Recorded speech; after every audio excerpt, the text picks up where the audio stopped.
Launch this video. What's going on, guys? In the previous video, I have downloaded the latest update version of Windows 10 ISO file. With this ISO file, I'm going to create a Windows 10 installation media, which is a USB flash drive.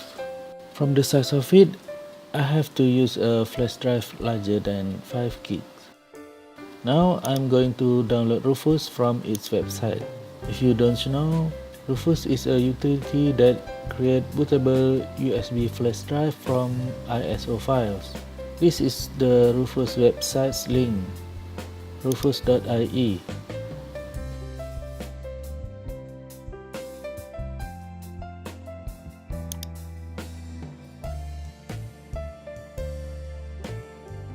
Rufus 3.5 is just 1 meg.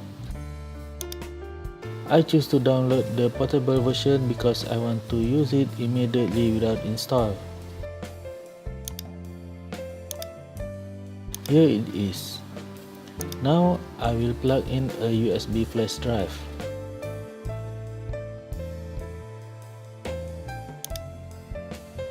It's a 16 gigs flash drive.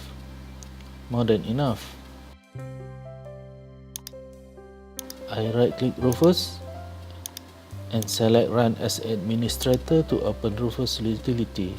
This is Rufus 3.5.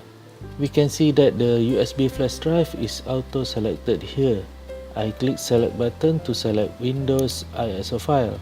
This is the ISO file I want to put into the flash drive. This is the partition scheme and target system type option. If you choose MBR partition scheme, you can set BIOS as target system. I choose GPT and my system is UEFI.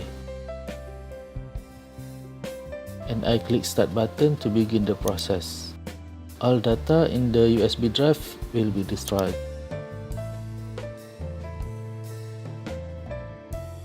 With my PC spec, it takes about 15 minutes to finish.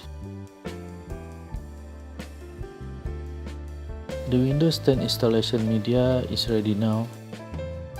It can be used to clean install or update Windows 10. In the next video, I will use the media to clean install Windows 10 version 1903. Thank you for watching.